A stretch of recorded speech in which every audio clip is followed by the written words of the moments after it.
Welcome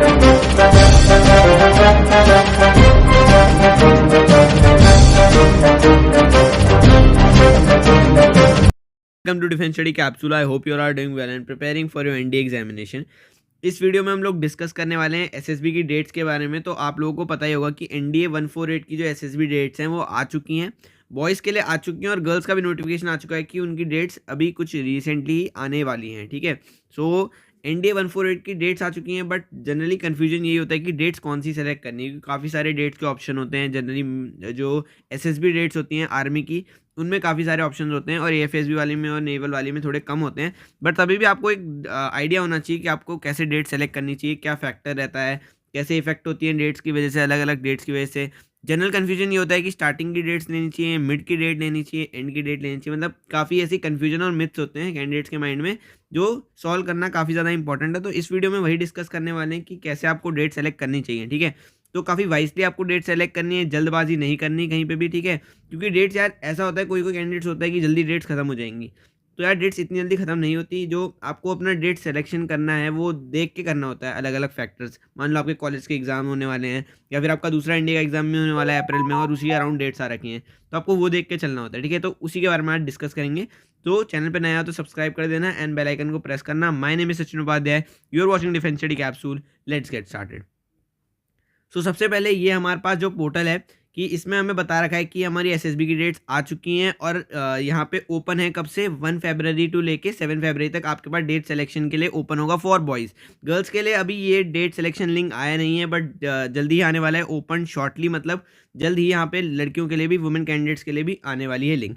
ठीक है, सो ये सारी डेट्स आ चुकी हैं और मेरे पास जितनी डेट्स आप आई हैं, जो भी सिलेक्शन सेंटर्स की मेरे पास डेट्स आई हैं, वो आपको शो करता हूँ और फिर बताऊँगा एक जनरल आइडिया कि आपको कैसे डेट्स सेलेक्ट करनी चाहिए। ठीक है, एसबी बैंगलोर की डेट्स हैं और यहाँ पे 6 डेट्स आ रखी हैं। जब जब मेरे को ये मिला है, मतलब मेरे जिस भी कैंडिडेट ने मेरे को भेजा है, तो उस टाइम पे 6 डेट्स थी। यहाँ पे 6 स्लॉट्स अवेलेबल थे। अभी शायद कम हो गए हैं क्योंकि यहाँ पे देखो सीट्स रिमेनिंग कम होती रहती हैं। यहाँ पे टोटल स्ट्रेंथ 50 दे रखी है। जनरल जो पिछली एसएसबी की बात करूँ, अगर पिछले एनडीए की बात करूँ, तो 70 सीट्स होती हैं टोटल स्ट्रेंथ में। यहाँ 50 दे रखी हैं, शायद बढ़ जाएँ आगे जाके, बट अभी 50 ही हैं। और यहाँ पे स्लॉट्स मार्च और अप्रैल के टाइम के दे रखे हैं। ठीक है, यहाँ पे आपको मिड ऑफ मार्च में मिल जाएंगी डेट्स और अप्रैल के शुरुआत में मिल जाएंगी। ये डेट थोड़ी मेरे को अजीब सी लगी क्योंकि 8 से 12, 10 तारीख को तो तुम्हारा अप्रैल में एनडीए का एग्जाम है दूसरा। तो यार ये वाली एसएसबी की डेट मुझे समझ नहीं आई और ये वाली भी समझ नहीं आई। ये तो 6 से 10 है, मतलब बेंगलोर ने थोड़ा अजीब सा यहाँ पे स्लॉट्स दे रखे हैं, तो शायद वो रिवाइज हो जाए, क्या पता। ठीक है, तो अभी के लिए तो यही डेट्स हैं। आगे बात करते हैं, तो इलाहाबाद की ये डेट्स हैं। इलाहाबाद की डेट्स में आपको मिल जाएंगी 12 स्लॉट, क्योंकि यहाँ पे 5 एसएसबी के जो भी हैं, एसएसबी जो सेंटर हैं, इस सेंटर पूरे इलाहाबाद में, यहाँ पे 5 आपके बोर्ड्स मिलते हैं आपको, 18 एसएसबी, 19 एसएसबी, 34 एसएसबी, 11 एसएसबी और 14 एसएसबी। ठीक है, तो ये आपको 5 बोर्ड मिल जाते हैं, तो उसके लिए आपकी ज़्यादा डेट्स हैं, कैंडिडेट्स भी यहाँ पे ज़्यादा रिपोर्ट करते हैं। ठीक है, तो अभी तो यहाँ पे 12 डेट्स स्लॉट्स आपको दिख रहे हैं, पर आपके कम हो गए होंगे शायद मेरे हिसाब से। और यहाँ पे भी डेट्स अप्रैल, मार्च और अप्रैल के बीच में ही है। ठीक है, मार्च के यहाँ पे मिड से लेके एंड तक मार्च में पूरी है और उसके बाद अप्रैल में भी ये शुरुआत में है। बट यहाँ पे डेट्स एनडीए एग्जाम को देखते हुए रखी गई हैं। ठीक है, और 10 के पहले ही सारी एसएसबीज खत्म हो जा रही हैं, तो 8 को आपकी लास्ट एसएसबी है और 10 को आपका एनडीए का एग्जाम है 10 अप्रैल को। ठीक है, तो एसएसबी इलाहाबाद में कोई दिक्कत नहीं है, यहाँ पे डेट्स सिंपल ऐसी दे रखी है। ठीक है, तो आपको ऑप्शन क्या दे रखे हैं, मिड ऑफ मार्च दे रखा है, एंड ऑफ मार्च दे रखा है और starting of April, starting week of April, first week of April दे रखा है। ठीक है, तो उसके रिलेटेड डिस्कस करेंगे। सारे सेंटर्स में जनरली यही है। इलाहाबाद, अगर भोपाल की हम लोग बात करें, तो भोपाल में हमारे पास यहाँ पे 2 आ जाते हैं, 2 बोर्ड्स आ जाते हैं। हमारे इलाहाबाद में 5 बोर्ड आ जाते हैं। ठीक है, यहाँ पे अगर मैं डेट्स की बात करूँ, तो यहाँ पे 10 स्लॉट्स हैं जब तक मेरे पास डेट्स आई हैं, और यहाँ पे 17 ही बच गई थी, देखो, तो एक कम हो गई होगी शायद। तो यहाँ पे भी हमारा जो सेम पैटर्न फॉलो करा गया है, यहाँ पे स्टार्टिंग है बस दोनों में। अगर हम इलाहाबाद की बात करें, बेंगलोर की बात करें, उसमें मिड से शुरू हो रही है मार्च के। यहाँ पे स्टार्टिंग ऑफ मार्च से ही डेट्स आपकी शुरू हैं, 5 ऑफ मार्च से शुरू हैं आपकी डेट्स, और यहाँ पे मिड में जाती हैं और एंड में, मतलब मिड में एक ही डेट है 10 तक, उसके बाद आपको एंड की डेट्स मिलती है 31, 30 और 31, तो उसके बाद स्टार्टिंग ऑफ मार्च की डेट्स हैं। यहाँ पे भी एक एब्सर्ड डेट है 11 वाली, वो वाली मेरे को समझ नहीं आई कि उन्होंने देख क्यों रखी है, 9 वाली और 11 वाली। ठीक है, वो काफ़ी ज़्यादा दिक्कत कर सकते हैं कैंडिडेट्स को जिनका अप्रैल में एग्जाम, मतलब जो अप्रैल वाले के लिए भी अपीयर होने वाले हैं। ठीक है, क्योंकि सारे ज़्यादातर मोस्ट कैंडिडेट्स अप्रैल के लिए भी अपीयर होने वाले हैं, तो ये डेट्स थोड़ी मेरे को अलग से अजीब सी लगी। ठीक है, तो इसके लिए शायद कोई एक्शन लिया जाए, बट अभी के लिए तो यही डेट्स आपको मिल रखी हैं। ठीक है, उसके बाद हम लोग बात कर लेते हैं, उसके बाद हमारे पास एक क्राइटेरिया आता है कि जो डेट्स होती हैं उनको हमें बोर्ड के हिसाब से कैसे डिस्टिंग्विश करना चाहिए, ठीक है। तो ये काफ़ी हेल्पफुल रह सकता है। कोई कैंडिडेट मान लो पिछली बार 14 एसएसबी में गया हो और उसको इस बार 14 एसएसबी में ना जाना हो या कोई और डेट सेलेक्ट करनी हो, तो आप बैच नंबर के हिसाब से कैसे पता लगा सकते हैं कि कौन सा बोर्ड आपको मिलने वाला है। ये आर्मी वालों के लिए बता रहा हूँ मैं। आर्मी के जो भी सिलेक्शन सेंटर है, whether it be Allahabad, Kapurthala, Bhopal और बैंगलोर, इसमें आप कैसे पता लगा सकते हैं कि कौन से बोर्ड आपको मिलने वाला है, ठीक है। अगर आपका बैच नंबर 35 से शुरू हो रहा है तो वो 11 एसएसबी होता है। 71 से शुरू हो रहा है अगर, और 72 भी आजकल आ जाता है, तो वो 14 एसएसबी है। 38 से शुरू हो रहा है तो वो 18 एसएसबी है। 39 से शुरू हो रहा है तो 19 एसएसबी, और 46 से शुरू हो रहा है तो वो 34 एसएसबी। ये यहाँ पे आपको बैच नंबर है, ठीक है। बैच नंबर जो आपका होता है, और ये आपके बोर्ड है, ठीक है। ये आपको मैं इलाहाबाद का सिस्टम बता रहा हूँ, ये आपकी काफ़ी हेल्प कर सकता है, ठीक है। काफ़ी सारे कैंडिडेट होते हैं कि अगर वो 14 से बार बार स्क्रीन आउट, कॉन्फ्रेंस आउट होते हैं, तो उन्हें लगता है कि यार कुछ चेंज होना चाहिए, कोई और बोर्ड में मेरे को जाना चाहिए, ठीक है।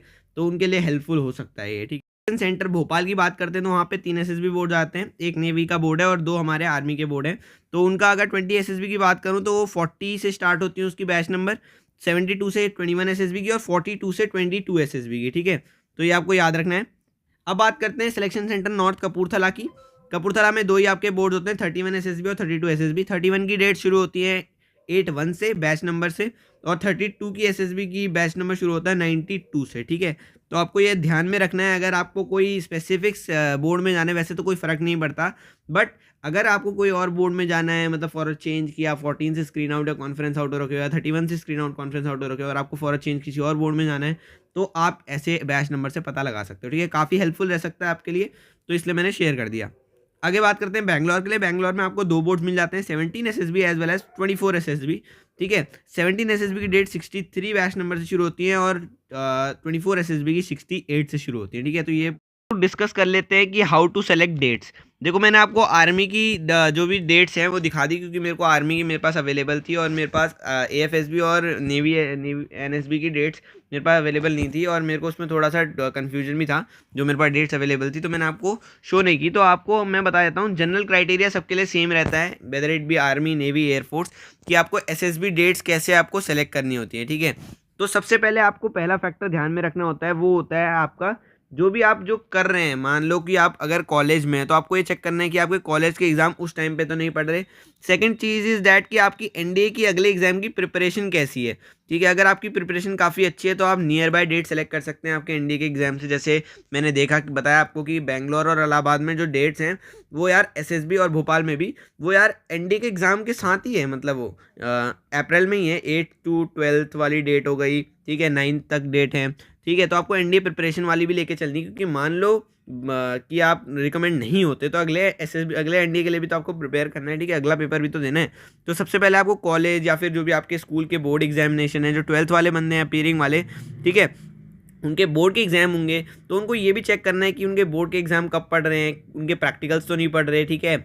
उसके बाद जो भी चीज़ें हो रही हैं वो आपको देख के चलनी है कि आपके शेड्यूल से कोई वो ना होना चाहिए, ठीक है। फिर क्योंकि डेट्स चेंज कराने, मतलब डेट्स चेंज होती नहीं है, उसके बाद डेट चेंज होंगी भी तो बहुत दिक्कत आपको फेस करनी पड़ेंगी, आपको एप्लीकेशन लिखनी पड़ेगी। तो इसलिए पहले ही आप लोग देख के चलिए, बाद में ये मत कहना कि यार मेरी डेट्स गलत हो गई, मेरा ये फंक्शन है, या फिर ये मेरा कॉलेज एग्ज़ाम है, या फिर एनडी का प्रिपरेशन इतनी अच्छी नहीं है। तो पहले इन फैक्टर को, जल्दबाजी आपको नहीं करनी बिल्कुल भी। जल्दबाजी अगर करोगे तो मतलब गलतियां होने के बहुत ज़्यादा चांसेस हैं, ठीक है। और ये डिसीजन आपका पूरी जो आपकी मेहनत है, एक पूरे अटेम्प्ट की 6 महीने की मेहनत है, उसे बर्बाद कर सकता है, ठीक है। तो बिल्कुल मैं आपको बता रहा हूँ कि इसको ध्यान से करना, और जो डेट सेलेक्ट करोगे काफ़ी सोच समझ के करना, ठीक है। ये टेंशन मत लो कि यार वो जो डेट के स्लॉट्स हैं वो ख़त्म हो जाएंगे। कोई डेट के स्लॉट ख़त्म नहीं होते, ठीक है। अगर हो रहे हैं तो आप देख के चलिए, और जल्दी थोड़ा मतलब वाइसली डिसीजन लीजिए, ठीक है। अपने पेरेंट्स से कंसल्ट करिए, अपने जो दोस्त हैं उनसे कंसल्ट करिए, सीनियर से कंसल्ट करिए। मैं आपको यही एडवाइस दूंगा कि अपना ये जो चीज़ें हैं, कॉलेज, एनडीए प्रिपरेशन, 12th, और जो भी आपके कोई भी अगर आप चीज़ कर रहे हैं तो उसको जो उसके जो शेड्यूल है उसके साथ मैच करके चलिए कि आप उस समय फ्री हैं कि नहीं, ठीक है। सेकंड चीज़ है कि पहले जाएँ, बाद में जाएँ या बीच में जाएँ। तो इनसे ज़्यादा कोई फैक्टर पड़ता नहीं कि अगर आप स्टार्ट में जाते हैं, ठीक है, या मिडल में जाते हैं या एंड में जाते हैं।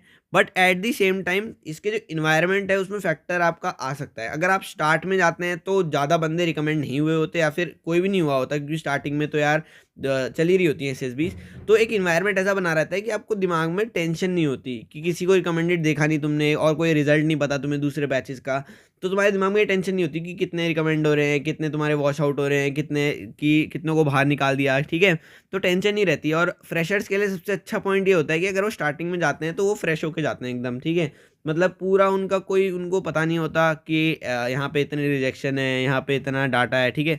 बट अगर आप मिड और एंड में जाते हैं तो यार आपको पता रहता है कि हाँ, इतने बंदे रिकमेंड हो रहे हैं, इतने बंदे नहीं हो रहे, ठीक है, निकाले जा चुके हैं, तो उससे कॉन्फिडेंस की कमी आ सकती है आपके अंदर। तो वो फैक्टर बता रहा हूँ मैं आपको। जनरली ऐसा कोई फ़र्क नहीं पड़ता कि आप स्टार्ट में जाते हैं तो हाँ, ज़्यादा बंदे रिकमेंड कर देते हैं, वो बाद में सीट्स नहीं बचती।